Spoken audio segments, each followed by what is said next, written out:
Bonjour à tous, bienvenue sur Sensation. Je reçois aujourd'hui Kevin Mauvieux, élu de la troisième circonscription de l'Eure. Bonjour. Bonjour. Ensemble, on va parler de l'actualité du Rassemblement national, parti dont vous faites partie. Et ma première question, elle est simple. Début novembre, Jordan Bardella a été élu président du Rassemblement national à la place de Marine Le Pen. Qu'est-ce que vous pensez de cette nomination? Je pense que c'est une excellente chose parce que le pays a besoin de changements, de modernité, le pays a besoin de se mettre à jour. Et Jordan Bardella, c'est le symbole de la mise à jour. C'est voilà, il a 27 ans, il est très intelligent, il connaît très bien ses dossiers.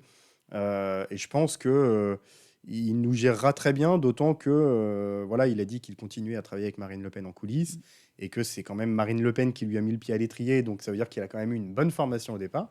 Donc c'est une excellente chose que Jordan Bardella, voilà, un vent de fraîcheur arrive au RN, c'est très bien. La famille Le Pen, c'est quand même la figure du Rassemblement national. Ça ne vous fait pas bizarre de ne plus voir cette famille tout en haut? Moi, je vois toujours Marine. Elle est présidente de notre groupe à l'Assemblée nationale. Elle a décidé de se consacrer voilà, à la partie législative. Elle a un mandat de députée. Elle est présidente de notre groupe de députés. Et elle gère ça extrêmement bien. Après, certes, elle n'a plus le titre de présidente. Mais comme je vous le disais, elle travaille avec Jordan derrière. Elle l'aide, elle l'appuie. Et puis voilà, j'ai envie de dire, l'étiquette de présidente, c'était qu'une étiquette pour le parti. Je reste mariniste, on reste mariniste, et voilà, elle est toujours derrière. Et le RN avait vraiment besoin de renouveau. Vous pensez que cette nomination va redonner du vent aux poupes du côté du Rassemblement national? Ah bah c'est le cas. Alors même avant, de toute façon, cette élection-là, on avait le vent en poupe, hein. On le voit depuis les élections législatives. On est le parti préféré des Français, on est la première force d'opposition à l'Assemblée nationale. Tous les sondages le montrent. Des sondages sont encore sortis récemment sur les codes de popularité. Marine Le Pen devient la femme politique préférée des Français. On a le vent en poupe, c'est indéniable. Mais il amène cette petite fraîcheur, entre guillemets, et il est très attendu. J'entends beaucoup de personnes sur le terrain me parler de Jordan Bardella comme quelqu'un d'intelligent, de charismatique, qui véhicule de très bonnes idées, strict mais modéré. Il a tout ce qu'il faut, et donc ça fait du bien. Et Jordan Bardella, il a ce petit quelque chose en plus qui peut lui permettre de viser encore plus haut que Marine Le Pen, de viser le rôle de chef de l'État. Je pense qu'il y viendra un jour, je le souhaite, je l'espère en tout cas. Moi personnellement, je suis convaincu par le personnage. J'étais déjà convaincu avant, depuis que je suis député, je l'ai rencontré, j'ai échangé avec en privé, donc j'ai pu voir ce que ça donnait, parce que des fois vous avez un décalage entre ce que vous voyez dans les médias et en réalité. Là, j'ai vu aucun décalage, donc je serais très content si un jour il arrivait là. Enfin, on n'y est pas encore. Les prochaines présidentielles vont venir vite, c'est dans 5 ans. Voilà, est-ce que ce sera Marine ou Jordan? On n'y est pas, on n'en sait rien. Je souhaite, j'espère qu'un jour, ouais, il se lancera, mais maintenant, ça, c'est à lui de voir.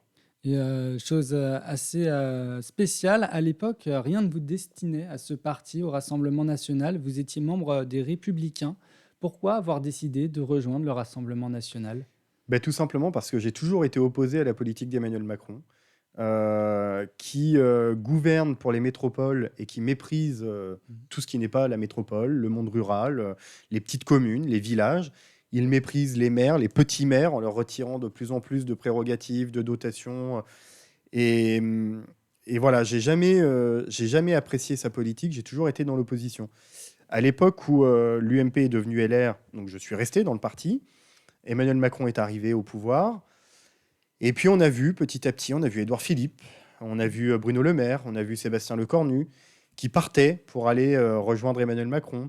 Et puis nous, sur notre territoire, on avait des élus locaux ou un peu moins locaux qui avaient tendance à rejoindre, mais sans quitter le parti LR, tendance à rejoindre un peu la Macronie. Et plus ça va et moins on sanctionnait ces personnes-là, donc plus ça va et plus on acceptait au final que les républicains devenaient un peu la réserve de voix de la Macronie. Donc j'ai décidé à un moment de quitter le parti Les Républicains, c'était il y a 2 ans, sans rejoindre de parti. Je les ai quittés pour être sans parti et observer ce qui se passait. Effectivement, il y a 10 ans, rien ne me prédestinait au RN parce qu'à l'époque, la position était trop anti-Europe, trop anti-politique monétaire, pas accès pouvoir d'achat. Voilà, le programme ne me convenait pas vraiment. Et puis, j'ai observé, là, cette année, que le programme avait évolué, que les mentalités avaient évolué, que maintenant on était sur un parti qui n'était plus un parti contestataire, mais un parti de gouvernement, qui ne veut pas quitter l'Europe, mais qui veut la réaménager, ce que j'ai toujours pensé, qui ne veut pas quitter l'euro, c'est trop tard. Ça, c'est pour les grands tabous, les grands totems qu'on évoque toujours quand on parle du RN. Et donc, le RN n'a plus rien de cet extrême qu'on évoquait il y a des années. Et donc, j'ai décidé de le rejoindre parce que pour moi, le RN, c'était un peu l'UMP Sarkozy de 2007. C'est devenu un peu l'UMP Sarkozy de 2007. Et donc voilà, c'est le parti qui, pour moi, aujourd'hui, me convient. Et je suis très heureux d'être dans ce parti aujourd'hui, surtout à l'Assemblée nationale, quand je vois mes anciens collègues, les Républicains, qui, comme je le pressentais, quasiment à chaque fois, se couchent devant Emmanuel Macron et acceptent de voter ce qu'Emmanuel Macron veut qu'on vote.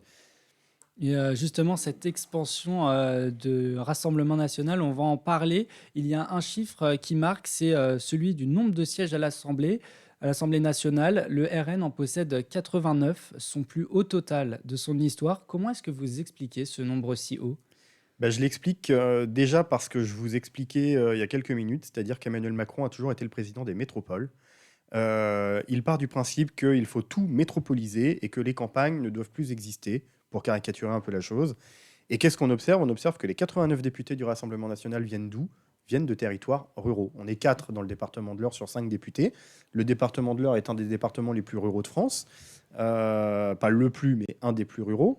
On est un désert médical, on est le pire de France en termes de désert médical. Donc les Français se sont aperçus qu'ils avaient été oubliés. Ils ont donc eu le choix entre la Macronie, entre les Républicains, mais ils ont bien compris, les Français aujourd'hui, que les Républicains, c'était au final la Macronie déguisée.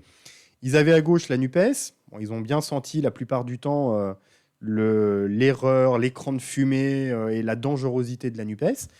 Et donc, il y a beaucoup de Français qui se sont dit, après tout, le RN, on n'a jamais voté pour eux. Ils sont loin d'être extrêmes comme les médias parfois veulent le vendre, ou comme les opposants veulent le vendre. Donc, il y a beaucoup de Français qui se sont dit, on va tester, on va voir ce que ça donne. Donc, ils ont voté. Moi, j'en ai eu sur la circonscription ici. J'ai beaucoup de personnes qui ont voté pour moi parce qu'ils ne voulaient pas de Madame Tamarel, qui était ma prédécesseure macroniste. Il y en a beaucoup qui ont voté pour moi parce qu'ils sont RN et qui voulaient voter RN comme ça a toujours été le cas. Et puis, il y a une partie des gens qui m'ont dit, on n'est pas spécialement pour vous, mais on a envie de tester parce qu'on ne vous a jamais testé. Et donc, tout ça cumulé fait qu'aujourd'hui, on est arrivé à 89 à l'Assemblée nationale parce que les Français ont voulu éclater le plafond de verre qu'on nous vend tout le temps, laisser entrer le Rassemblement national à l'Assemblée nationale pour, d'une certaine façon, un peu tester, voir si on était extrême, comme on veut toujours faire croire aux gens, ou si on était sérieux, si on allait travailler, ou si on était plutôt paresseux.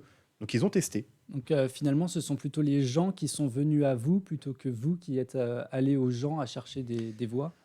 C'est un peu les deux, une campagne, c'est un peu les deux. Je suis allé sur les marchés, j'ai fait du porte-à-porte, du boitage, j'ai fait tout mon collage quasiment moi-même, sauf la partie sud de la circonscription. Donc oui, je suis allé au contact des gens pour écouter ce qu'ils attendaient, ce qu'ils voulaient de nous aussi, parce que nous, on fixe le pouvoir d'achat comme priorité, parce que c'est ce qu'on ressent. Mais c'était important pour moi aussi d'aller voir sur le terrain, est-ce que les gens ont vraiment cette problématique-là, ou est-ce qu'ils attendent autre chose? Et effectivement, on était dans le mille. Ils ont un problème de pouvoir d'achat. Ils ont aussi un problème de désert médical. Et celui-là, il faut l'entendre aussi. Donc c'est le contact qu'on a eu avec le public, mais contrairement à certains partis qui jouent du slogan pour essayer d'attirer les gens, par exemple le SMIC à 1500, on entend toujours le SMIC à 1500 à la NUPES, économiquement c'est infaisable, mais comme ça claque, on le fait, ça va attirer des électeurs. Nous, on est resté sur nos bases, nos fondations, on a fait un programme à la présidentielle, on a gardé le même aux législatives, qui est pragmatique, qui est mesuré, on est allé le proposer aux gens sur le terrain, et les gens ont acquiescé et ont dit oui, effectivement, on va tester, on va tenter. Et donc très rapidement, en quelques secondes, quelles sont les priorités du Rassemblement national pour cette nouvelle année?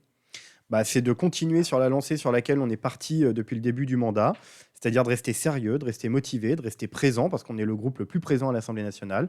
On est aussi le groupe qui vote le plus pour les textes et les amendements des autres partis, parce qu'on ne vote que ce qui va dans le bon sens, peu importe d'où ça vient. Donc on veut, nous, garder cette boussole-là de constructif. On veut construire pour la France, construire pour les Français. Merci Kevin Mauvieux d'avoir été avec nous sur Radio Merci à vous. Sensation. Je rappelle que vous êtes élu de la troisième circonscription de l'Eure et que vous nous avez présenté l'actualité du Rassemblement national. Et pour réécouter ou revoir cette émission, vous pouvez vous rendre sur le site internet, mais également sur l'application Radio Sensation.